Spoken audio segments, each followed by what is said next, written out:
Welcome to ASMR Bedtime Stories. Thank you so much for joining me. If you enjoy these audiobooks, please consider liking and subscribing. You can also leave a comment to let me know what story you would like to hear next. Enjoy tonight's audiobook. Good night. The Call of the Wild, Chapter 2, The Law of Club and Fang. Buck's first day on the day of beach was like a nightmare. Every hour was filled with shock and surprise. He had been suddenly jerked from the heart of civilization and flung into the heart of things primordial. No lazy, sun-kissed life was this, with nothing to do but loaf and be bored. Here was neither peace, nor rest, nor a moment's safety. All was confusion and action, and every moment life and limb were in peril. There was imperative need to be constantly alert, for these dogs and men were not town dogs and men. They were savages, all of them, who knew no law but the law of club and fang. He had never seen dogs fight as these wolfish creatures fought, and his first experience taught him an unforgettable lesson. It is true, it was a viscerous experience, else he would not have lived to profit by it. Curly was the victim. They were camped near the log store, where she, in her friendly way, made advances to a husky dog the size of a full-grown wolf, though not half so large as she. There was no warning, only a leap in like a flash, a metallic clip of teeth, a leap out equally soft, and Curly's face was ripped open from eye to jaw. It was the wolf manner of fighting, to strike and leap away, but there was more to it than this. 30 or 40 huskies ran to the spot and surrounded the combatants in an intent and silent circle. Buck did not comprehend that silent intentness, nor the eager way with which they were licking their chops. Curly rushed her antagonist, who struck again and leaped aside. He met her next rush with his chest in a peculiar fashion that tumbled her off her feet. She never regained them. This was what the onlooking huskies had waited for. They closed in upon her, snarling and yelping, and she was buried, screaming with agony, beneath the bristling mass of bodies. So sudden was it and unexpected that Buck was taken aback. He saw Spitz run out his scarlet tongue in a way he had of laughing, and he saw Franqui, swinging an axe, spring into the mess of dogs. 3 men with clubs were helping him to scatter them. It did not take long. 2 minutes from the time Curly went down, the last of her assailants were clubbed off, but she lay there limp and lifeless in the bloody, trampled snow, almost literally torn to pieces. The swart half-breed standing over her and cursing horribly. The scene often came back to Buck to trouble him in his sleep. So that was the way. No fair play. Once down, that was the end of you. Well, he would see to it that he never went down. Spitz ran out his tongue and laughed again, and from that moment, Buck hated him with a bitter and deathless hatred. Before he had recovered from the shock caused by the tragic passing of Curly, he received another shock. Franqui fastened upon him an arrangement of straps and buckles. It was a harness, such as he had seen the grooms put on the horses at home.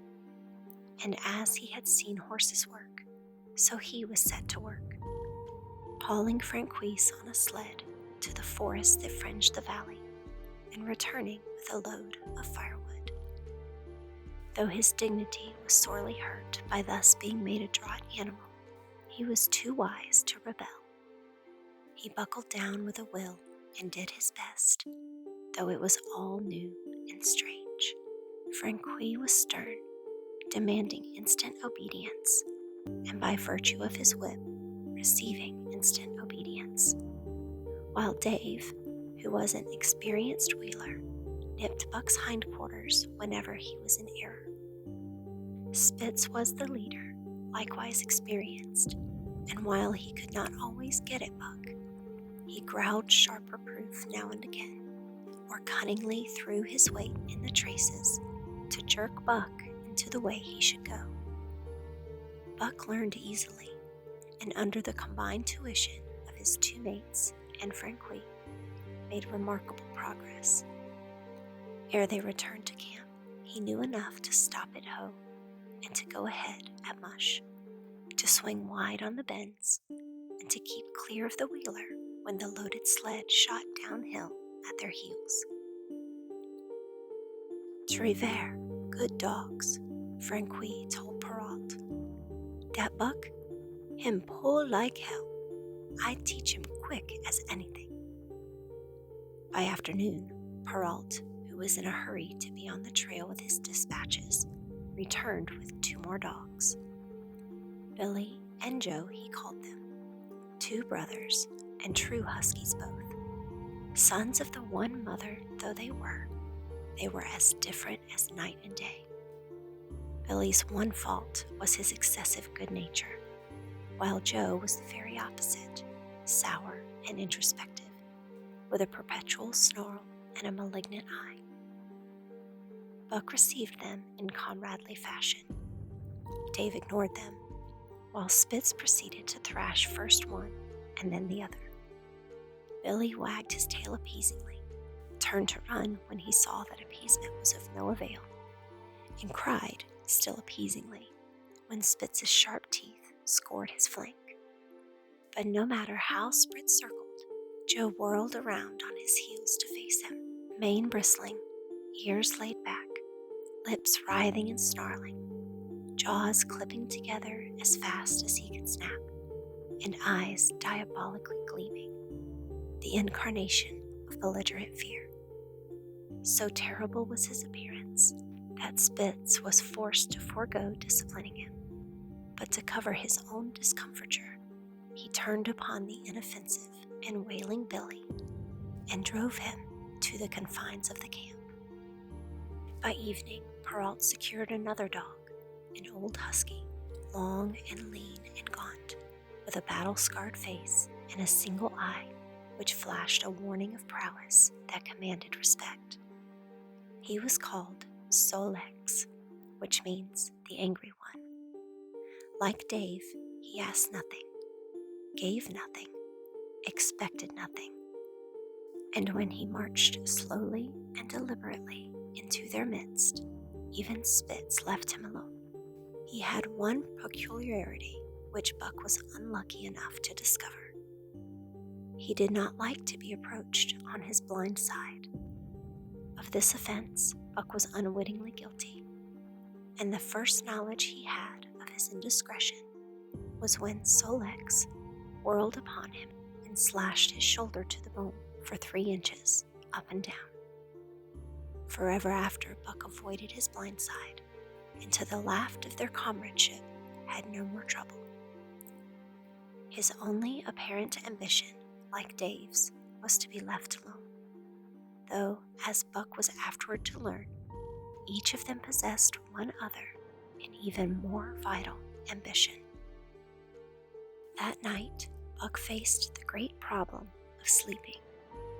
The tent, illuminated by a candle, glowed warmly in the midst of the white plain, and when he, as a matter of course, entered it, both Perrault and Franqui bombarded him with curses and cooking utensils till he recovered from his consternation and fled immoginously into the outer cold. A chill wind was blowing that nipped him sharply and bit with a special venom into his wounded shoulder. He lay down on the snow and attempted to sleep, but the frost soon drove him shivering to his feet. Miserable and disconsolate, he wandered about among the many tents, only to find that one place was as cold as another. Here and there savage dogs rushed upon him, but he bristled his neck hair and snarled, for he was learning fast, and they let him go his way unmolested. Finally, an idea came to him. He would return and see how his own teammates were making out. To his astonishment, they had disappeared. Again, he wandered about through the great camp, looking for them, and again he returned. Were they in the tent? No, that could not be, else he would not have been driven out. Then where could they possibly be? With drooping tail and shivering body, very forlorn indeed, he aimlessly circled the tent. Suddenly, the snow gave way beneath his forelegs, and he sank down. Something wiggled under his feet. He sprang back, bristling and snarling, fearful of the unseen and unknown. But a friendly little yelp reassured him, and he went back to investigate. A whiff of warm air ascended to his nostrils, and there, curled up under the snow, in a snug ball, lay Billy. He whined placatingly, squirmed and wiggled to show his goodwill and intentions, and even ventured, as a bribe for peace, to lick Buck's face with his warm, wet tongue. Another lesson. So that was the way they did it, eh? Buck confidently selected a spot, and with much fuss and waste effort, proceeded to dig a hole for himself. In a trice, the heat from his body filled the confined space, and he was asleep. The day had been long and arduous, and he slept soundly and comfortably, though he growled and barked and wrestled with bad dreams. Nor did he open his eyes till roused by the noises of the waking camp. At first, he did not know where he was. It had snowed during the night, and he was completely buried. The snow walls pressed him on every side, and a great surge of fear swept through him. The fear of the wild thing for the trap. It was a token that he was harking back through his own life to the lives of his forebears, for he was a civilized dog, an unduly civilized dog, and of his own experience knew no trap, and so could not of himself fear it. The muscles of his whole body contracted spasmodically and instinctively. The hair on his neck and shoulders stood on end, and with a ferocious snarl, he bounded straight up into the blinding day, the snow flying about him in a flashing cloud. Ere he landed on his feet, he saw the white camp spread out before him, and knew where he was, and remembered all that had passed, from the time he went for a stroll with Manuel, to the hole he had dug for himself the night before. A shout from Franqui hailed his appearance. "What I say," the dog driver cried to Perrault. "That Buck for sure learned quick as anything." Perrault nodded gravely. As courier for the Canadian government, bearing important dispatches, he was anxious to secure the best dogs, and he was particularly gladdened by the possession of Buck. 3 more huskies were added to the team inside an hour, making a total of 9, and before another quarter of an hour had passed, they were in harness and swinging up the trail toward the Daya Canyon. Buck was glad to be gone, and though the work was hard, he found he did not particularly despise it. He was surprised at the eagerness which animated the whole team, and which was communicated to him. But still more surprising was the change wrought in Dave and Solex. They were new dogs, utterly transformed by the harness. All passiveness and unconcern had dropped from them. They were alert and active, anxious that the work should go well, and fiercely irritable with whatever, by delay or confusion, retarded that work. The toil of the traces seemed the supreme expression of their being, and all they had lived for, and the only thing in which they took delight. Dave was wheeler or sled dog. Pulling in front of him was Buck. Then came Solex. The rest of the team was strung out ahead, single file, to the leader, which position was filled by Spitz. Buck had been purposefully placed between Dave and Solex so that he might receive instruction. Apt scholar that he was, they were equally apt teachers, never allowing him to linger long in error, and enforcing their teaching with their sharp teeth. Dave was fair and very wise. He never nipped Buck without cause, and he never failed to nip him when he stood in need of it. As Franquise's whip backed him up, Buck found it to be cheaper to mend his ways than to retaliate. Once, during a brief halt, when he got tangled in the traces and delayed the start, both Dave and Solex flew at him and administered a sound trouncing. The resulting tangle was even worse, but Buck took good care to keep the traces clear thereafter. And ere the day was done, so well had he mastered his work, his mates about ceased nagging him. Franquise's whip snapped less frequently, and Perrault even honored Buck by lifting up his feet and carefully examining them. It was a hard day's run up the canyon, through sheep camp, past the scales and the timberline, across glaciers and snowdrifts hundreds of feet deep, and over the great Chilkoot Divide, which stands between the salt water and the fresh, and guards forbiddingly the sad and lonely north. They made good time down the chain of lakes which fills the craters of extinct volcanoes, and late that night pulled into the huge camp at the head of Lake Bennett, where thousands of gold seekers were building boats against the breakup of the ice in the spring. Buck made his hole in the snow and slept the sleep of the exhausted just, but all too early was routed out in the cold darkness and harnessed with his mates to the sled. That day they made 40 miles, the trail being packed, but the next day, and for many days to follow, they broke their own trail, worked harder, and made poorer time. As a rule, Perrault traveled ahead of the team, packing the snow with webbed shoes to make it easier for them. Francois, guiding the sled at the G-pole, sometimes exchanged places with him, but not often. Perrault was in a hurry, and he prided himself on his knowledge of ice, which knowledge was indispensable, for the fall ice was very thin, and where there was swift water, there was no ice at all. Day after day, for days unending, Buck toiled in the traces. Always they broke camp in the dark, and the first gray of dawn found them hitting the trail with fresh miles reeled off behind them.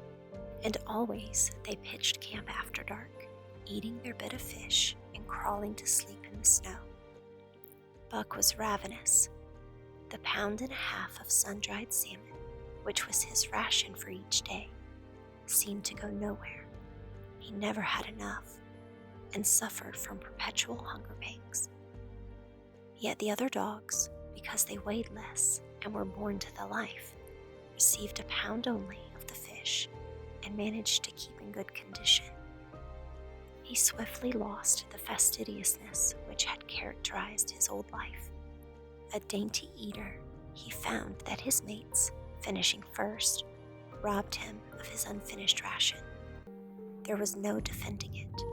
While he was fighting off 2 or 3, he was disappearing down the throats of the others. To remedy this, he ate as fast as they, and, so greatly did hunger compel him, he was not above taking what did not belong to him. He watched and learned. When he saw Pike, one of the new dogs, a clever malinger and thief, slyly steal a slice of bacon when Perrault's back was turned, he duplicated the performance the following day, getting away with a whole chunk. a great uproar was raised, but he was unsuspected, while Dub, an awkward blunderer who was always getting caught, was punished for Buck's misdeed. This first theft marked Buck as fit to survive in the hostile Northland environment. It marked his adaptability, his capacity to adjust himself to changing conditions, the lack of which would have meant swift and terrible death. It marked further the decay or going to pieces of his moral nature, a vain thing and a handicap in the ruthless struggle for existence. It was all well enough in the Southland, under the law of love and fellowship, to respect private property and personal feelings.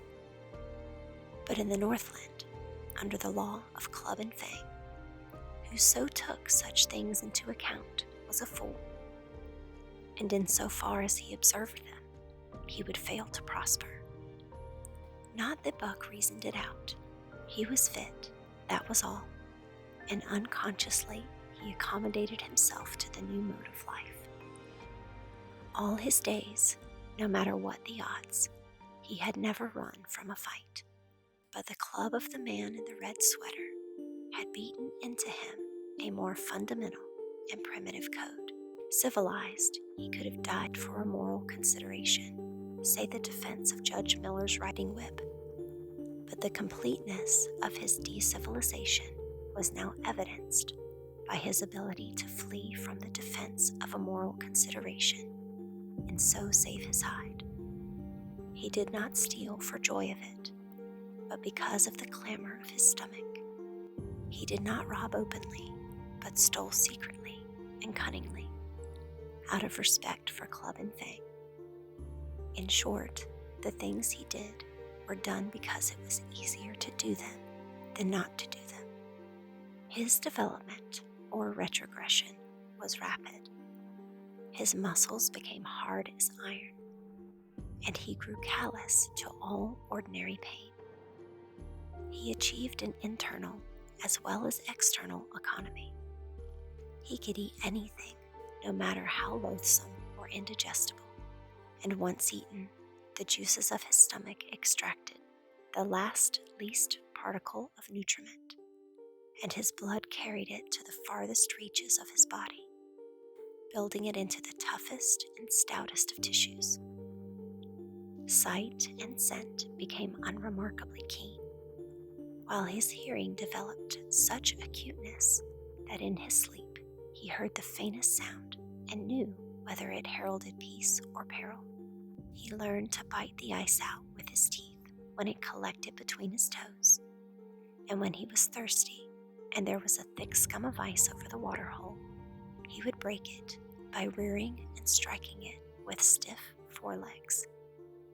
His most conspicuous trait was an ability to scent the wind and forecast it a night in advance. No matter how breathless the air when he dug his nest by tree or bank, the wind that later blew inevitably found him to leeward, sheltered and snug. And not only did he learn by experience, but instincts long dead became alive again. The domesticated generations fell from him. In vague ways, he remembered back to the youth of the breed, to the time the wild dogs ranged in packs through the primeval forest and killed their meat as they ran it down. It was no task for him to learn to fight with cut and slash and the quick wolf snap. In this manner had fought forgotten ancestors.